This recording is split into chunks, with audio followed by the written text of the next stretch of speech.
I mean, it's bad. It really is. It's, every single shift, someone's going to die. And, it's every single shift.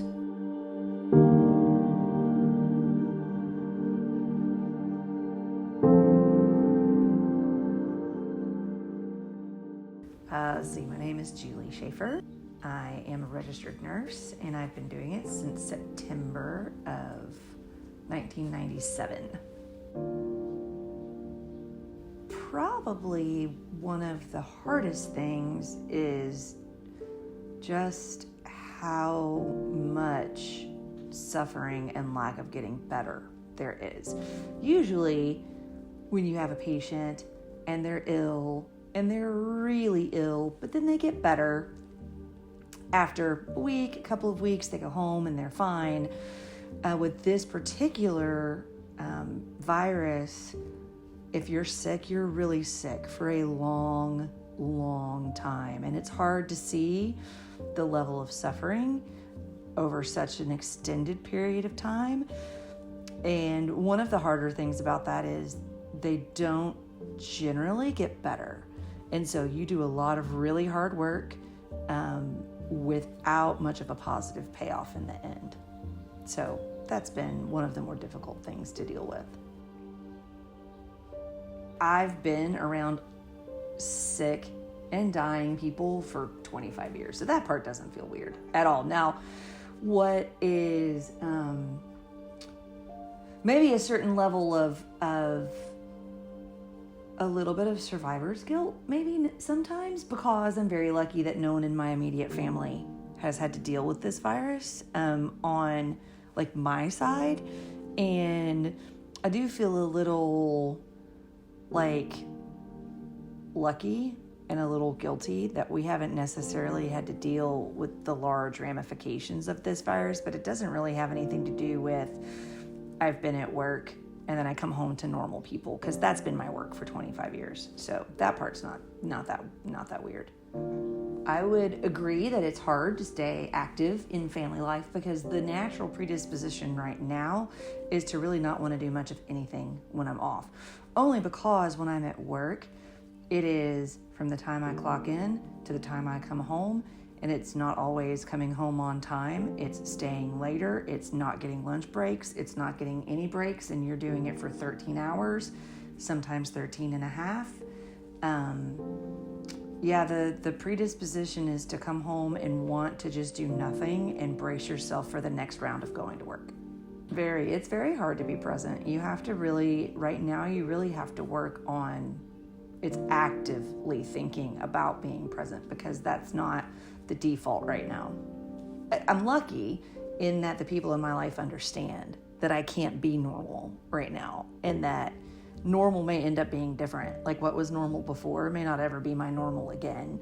And it has taken using some level of communication that I'm not maybe necessarily used to explain why I don't want to go out, why I don't want to do things, why I just sometimes need to be really quiet, that sort of thing. I really can't do spontaneous things. I have to have warning. It's not as bad as it was.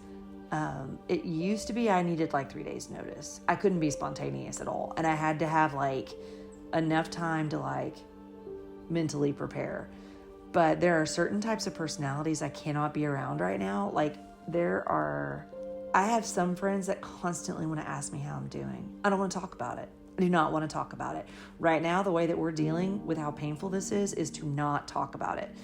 And somebody was like, well, we just want to help you process your feelings. I'm like, I can't process them right now because I'm still actively going through it. Now, when this is done, maybe.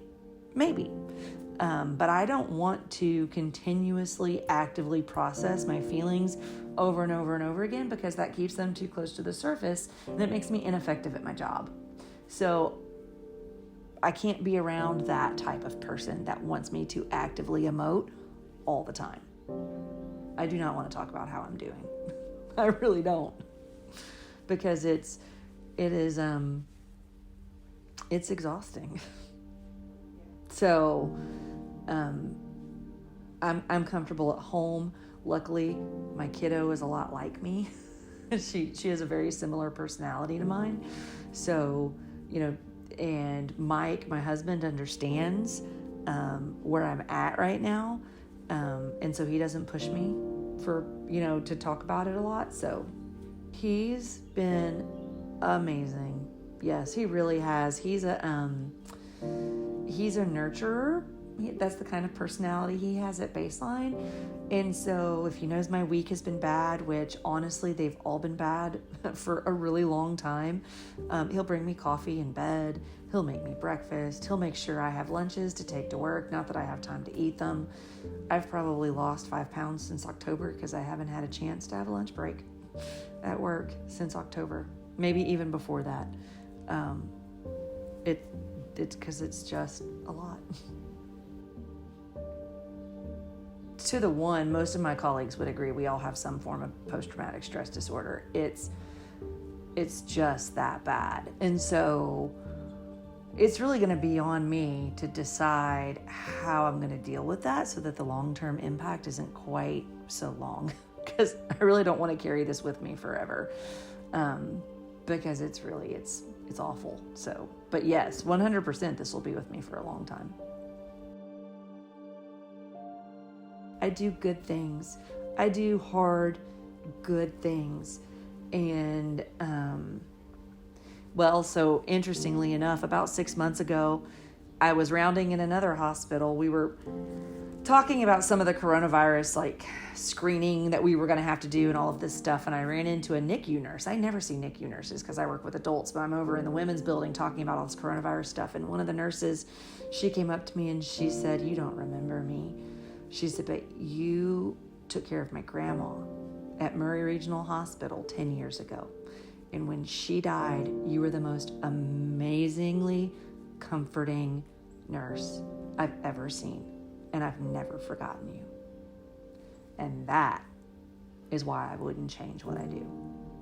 Because these people carry what I've done for them with them for the rest of their lives." And I try to remember that when I'm even when I'm tired and my soul is tired and I'm exhausted, I try to remember that everyone is someone's Gee or Papa, and they deserve to be treated like that. So